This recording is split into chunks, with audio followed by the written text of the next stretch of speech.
한글 단어 조성 원리를 통한 한글 문해력 강좌 한자 공부의 왕도 57번째 시간 시작하도록 하겠습니다. 오늘도 우리는 두 획에 해당하는 부수 하나를 체크하고 넘어갈 건데요.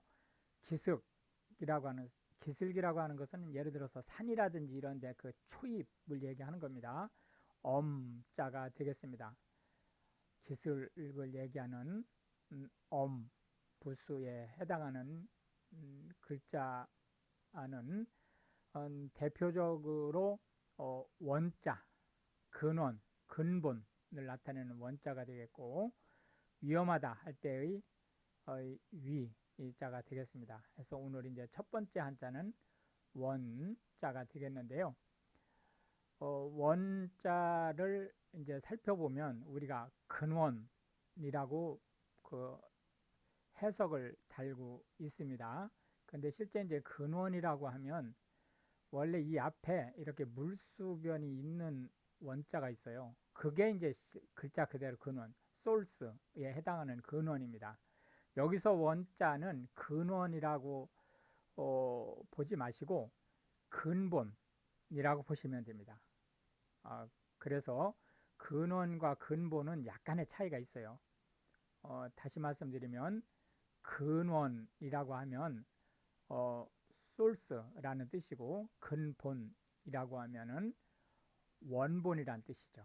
그런 측면으로 이제 보시면 되겠고요.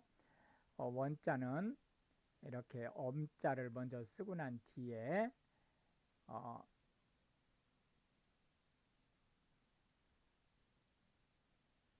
내부에다가 여기 삐쳐 올리고 양쪽에 점을 이렇게 찍는 구조가 되겠습니다. 그래서 한번 더 써보겠습니다. 하나, 둘, 셋, 넷, 다섯, 여섯, 일곱, 여덟, 아홉, 열 해서 총 10획에 해당하는 글자가 되겠습니다. 지금 우리가 배우고 있는 한자는 번체라는 거고요. 이거는 지금 중국이라고 그러죠. 옛날 중공이었던 중국의 한자가 아닙니다. 이거는 대만의 한자라고 이제 보시면 되겠습니다. 현재 중국의 한자는 간체를 쓰고 있으니까요. 혼동하시면 안 됩니다. 그래서 한국, 일본, 대만 이쪽에서 쓰고 있는 한자가 번체다. 이렇게 이제 보시면 되겠고요. 원칙 그러면 표준에 해당하는 규칙을 얘기하는 겁니다. 따라야 될 어떤 일을 하는 데 있어서 따라야 될 표준 규칙이다. 이렇게 이제 보시면 되겠고요. 원본이라고 하는 것은 각색되기 전의 최초의 버전을 원본이라고 얘기를 합니다. 원안이라고 하는 것은 원본하고 원안은 같은 말로 쓰셔도 크게 문제가 없습니다. 단지 원안은 계획에 더 가깝습니다. 그러니까 원래 계획, 수정하기 전의 원래 계획이라는 의미고, 원본은 예를 들어서 사진을 찍었다. 그때의 그 맨 처음에 촬영한 그 자체, 각색하기 전 이렇게 이제 보시면 되겠고, 원고라고 하면 재판을 할 때 피해를 봤다고 주장하는 쪽을 원고라고 얘기를 하고요. 형사재판의 원고는 국가가 됩니다. 그리고 이제 민사재판의 원고는 피해를 추정하는 사람이 되는 거죠. 밑에 원고는 똑같은 원고지만 한자가 다르죠. 밑에 원고는 어떤 글의 맨 처음 작성된 편집하기 전의 상태를 원고라고 얘기를 한다. 원론적이다 라고 하면 이론의 바탕을 둔 수준, 그러니까 어, 구체적으로 업무에 적용 또는 실생활에 적용 하는 것이 아니라 이론의 바탕을 둔 어떤 내용을 원론적이다 이렇게 얘기를 합니다. 원문이라고 하는 것은 요 원본과 원문은 거의 같은 말이에요. 그러니까 원본, 원한, 원문이 거의 같은 말이죠. 근데 여기서 원문은 글로 나타냈을 때에 국한은 되는 겁니다. 자, 그럼 다시 한번 보죠. 원문은 글로 쓴 것의 최초 버전이란 뜻이고, 요 원본은 꼭 글이 아니라도 돼요. 그러니까 뭐 사진이라든지 이런 것도 다 원본에 해당하는 거죠. 음악이라든지. 원안은 주로 계획 또는 회의 안건 이런 것들을 얘기한다. 원주민은 정복하기 전에 원래 그 땅에 살던 사람이에요. 예를 들자면 아메리카로 볼 때는 인디언이 원주민이 되겠죠. 원래라고 하는 것은 가감하기 전 최초의 상태를 얘기합니다. 그래서 이제 이 원본, 원안, 원문 이런 것들은 원래의 상태인 거고, 원주민은 원래 거주하던 사람들이라는 의미죠. 그런 의미에서 원래는 근본적으로 이런 그 원자가 들어가는 내용에 가장 기저, 밑바탕을 이루는 뜻을 가지고 있습니다. 원인이라고 하는 것은 어떤 변화가 일어났을 때 그 변화를 일으킨 작용을 원인이라고 얘기를 합니다. 두 번째 한자는 제자가 되겠는데요. 동생이라는 의미입니다. 동생이라는 의미는 제라고 표현을 하겠는데요. 아우 제자로 읽습니다. 아우와 동생 같은 말이죠. 동생은 한자어고 아우는 한글어예요. 그래서 아우 또는 동생과 같은 말에 제자가 되겠습니다. 여기는 삐침이고 여기는 삐침이 아니에요. 한 번 더 써보겠습니다. 하나, 둘, 셋, 넷, 다섯, 여섯, 일곱, 총 7획에 해당하는 한자가 되겠습니다. 형제, 그러면 남자 형과 남자 동생을 얘기합니다. 자매, 그러면 여자 언니와 여자 동생을 얘기합니다. 그래서 형제자매, 그러면 동기라는 뜻입니다. 여기서 참고로 언니라는 말이 있는데, 원래 이 언니는 성이 같은 형제의 elder를 얘기하는 거죠. 그러니까 예를 들어서 남자 형이 있고 남자 동생이 있다. 그럼 이 사이에는 언니 동생 구조가 형성이 돼서 남자 형한테는 언니라고 부르는 거죠. 그리고 여자 elder 그리고 여자 younger 이렇게 있을 때 요 나이가 많은 여자에게 언니라고 부르는데, 현대 한국어에서는 남성 쪽은 언니라는 말을 안 씁니다. 그래서 이 언니라는 말은 지금은 여성들끼리 나이가 많은 사람한테 언니라고 부른다. 그래서 맨 큰 언니는 큰언니, 둘째는 둘째 언니 이런 식으로 이제 부르게 되는 거고, 언니 중에서 나이가 제일 작은 언니를 막내 언니 이렇게 부릅니다.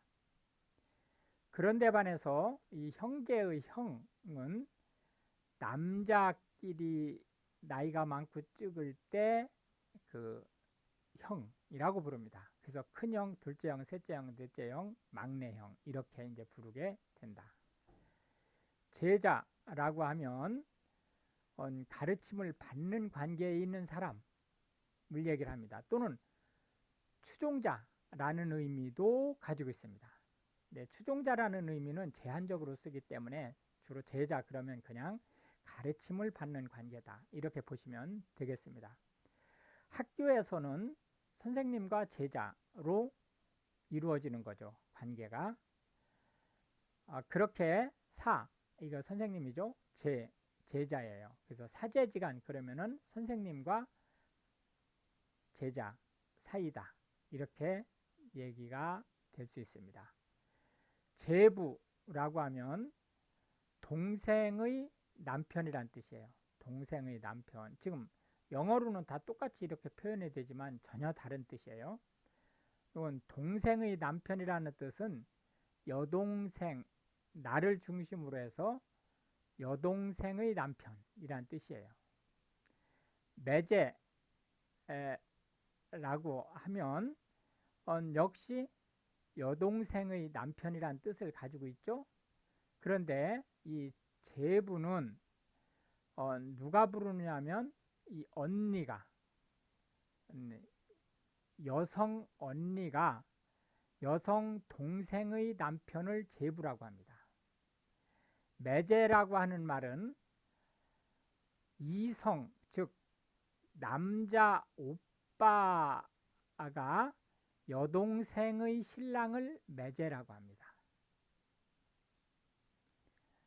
제수는 남자 형이 남자 동생의 부인, 와이프를 제수라고 하고요. 처제는 남편이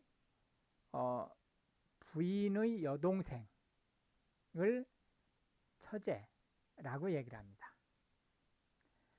자제라고 하면 남의 아들을, 이게 지금 네이버 영어 사전에서는 누군가의 차이어드, 자녀라고 표시를 했는데요. 실제 현대 한국어에서 자제 그러면 자녀가 아니고 아들을 얘기하는 겁니다. 그래서 남의 아들을 높인 말이에요. 자제분은 뭐 하고 계신가요? 이렇게 물어볼 때 당신의 아들은 뭐 하고 있습니까? 라는 뜻입니다. 도제라고 하는 것은 이 제자하고 도제는 같은 말인데 어떤 차이가 있느냐? 제자는 주로 학문적 입장에서 가르침을 받는 사람이고 도제는 기술적 측면에서 기술 전수를 받는 사람이에요. 마지막 한자는 춘자가 되겠는데요. 봄이라는 의미입니다. 봄이라는 의미로 춘자가 되겠습니다. 한 번 더 써보겠습니다. 하나, 둘, 셋, 넷, 다섯, 여섯, 일곱, 여덟, 아홉, 총 9획에 해당되는 한자다. 이렇게 보시면 되겠고요. 춘은 봄을 뜻한다. 이렇게 보시면 되겠습니다. 그럼 춘자가 들어가는 한자 단어들을 한번 살펴보겠는데요. 춘추 그러면 봄과 이 추가 가을이란 뜻입니다. 봄과 가을에 한 번 바뀌었다 라는 뜻이에요. 즉 1년이 지났다는 뜻이죠. 그래서 나이라는 의미로 쓰고 있다. 나이의 높인 말이에요. 그래서 어른한테 나이가 어떻게 되세요? 이렇게 물어보는 게 아니고 춘추가 어떻게 되십니까? 이렇게 물어보는 거죠. 그런데 이 봄춘자는 나쁜 표현으로 성적인 뜻을 가지고 있습니다. 근데 성이 그냥 같이 중립적인 성이 아니고 나쁜 의미의 성을 얘기하는 거예요. 그래서 추나 그러면은 포르노그래피를 얘기하는 겁니다. 그래서 성적인 그림을 단순히 그냥 미적인 감각으로 그린 게 아니고 도발적인 의미로 그린 그림을 추나라고 얘기를 하는 거고요. 매춘 그러면 봄을 판다는 뜻이죠. 여기서 추는 섹스를 돈 받고 한다 라는 의미를 가지고 있는 거예요. 섹스를 판다 이런 뜻이죠. 추나추동 그러면은 네 계절이라는 뜻이고요. 네 계절이라는 의미는 사실은 1년이라는 의미와 같은데 1년이라는 의미로는 크게 쓰지 않습니다. 그러니까 그냥 네 계절이라는 의미로 쓴다. 청춘은 푸르다라는 의미죠. 아주 푸른 봄이다. 그러니까 왜 봄이 푸르죠? 새싹이 돋아나는 때니까요. 그래서 한참 젊을 때를 청춘이라고 얘기를 합니다. 사춘은 이게 생각한다는 뜻이거든요. 생각하는 봄이라는 뜻으로 인간의 생애 주기를 쭉 보면 태아에서부터 죽음에 이르기까지의 한 생애 주기 중에서 가장 먼저 발달을 하는 것은 귀, 듣는 부분이죠. 맨 마지막에 발달하는 것이 성적인 부분이에요. 그래서 성적인 부분이 발달하는 시기를 우리가 사춘기라고 얘기를 하고요. 이때가 바로 이제 티네이지 시작점이라고 보시면 되겠습니다. 입추는 24절기 중에서 세 번째인가 아마 그렇게 될 거예요. 24절기는 많은 분들이 이 24절기가 음력으로 만들어진다고 생각하는데 그게 아니고 양력으로 만들어진다. 1월에서 12월까지 있죠. 각 달을 두 개씩 나눠 15일씩 두 개씩 나눠서 이 절기가 만들어지죠. 그러니까 총 24절기가 되죠. 24절기 중에서 2월달 양력으로 2월달 초에 해당하는 것이 입춘 이게 되겠고요. 입춘은 이제 얼음이 녹기 시작해서 봄 준비를 한다라는 뜻입니다. 이게 설립자를 쓰는 거거든요. 들어간다라는 의미 아니고 봄이 서기 시작한다는 뜻이에요.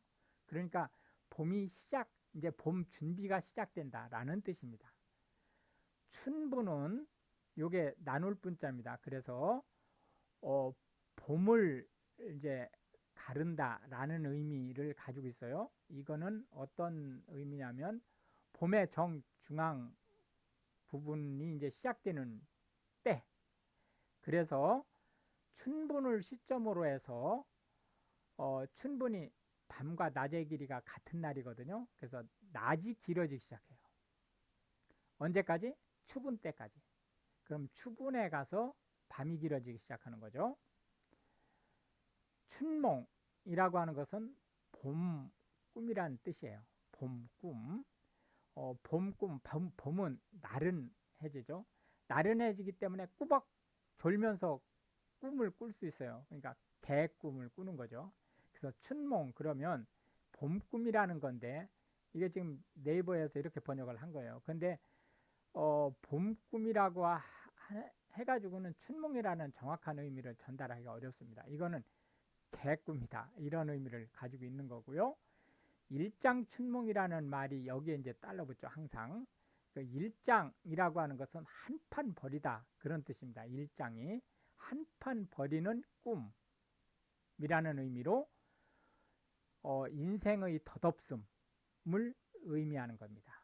일장춘몽이야, 덧없는 일이야 이런 뜻입니다. 회춘이라고 하는 것은 봄이 다시 돌아왔다는 뜻이죠. 여름 가고 가을 가고 겨울이 가서 봄이 다시 되었다라는 뜻으로 회춘이라는 의미가 되는데 이 얘기는 원래는 원래는 이제 농사일이 다시 시작될 때가 됐다 이런 의미죠. 원래는. 그런데 지금은 그런 의미는 사라져 버리고 어떻게 쓰인다? 이 춘자가 이제 아까 이 추나 매춘 이럴 때 이제 성적인 의미로 쓰인다고 그랬었잖아요. 여기서도 역시 그런 의미에 가깝게 해서 기력이 소생했다. 나이가 들어갔는데 오히려 거꾸로 더 어떤 성적 매력이라든지 파워는 더 좋아졌다. 이런 의미를 가지고 있습니다. 그래서 회춘했다라고 하면 오히려 젊어졌네 라는 의미를 가지고 있다. 이렇게 해서 이제 오늘도 우리는 한 개의 부수와 세 개의 한자 그리고 각 한자에 대한 현대 한국어에서 쓰이고 있는 단어들 10개씩을 살펴보았는데 이것이 한글 문해력 향상에 도움이 되고 특히 외국인으로서 한국어를 배우시는 분들한테 한국어의 단어 조성 원리와 원래 그 단어의 뜻 그리고 어떤 용법을 가지고 있는지에 대한 부분을 보다 정확하고 쉽게 이해할 수 있게 되기를 바라겠습니다. 시청해 주셔서 감사하고 우크라이나를 위해서 기도해 주시면 더욱 감사하겠습니다.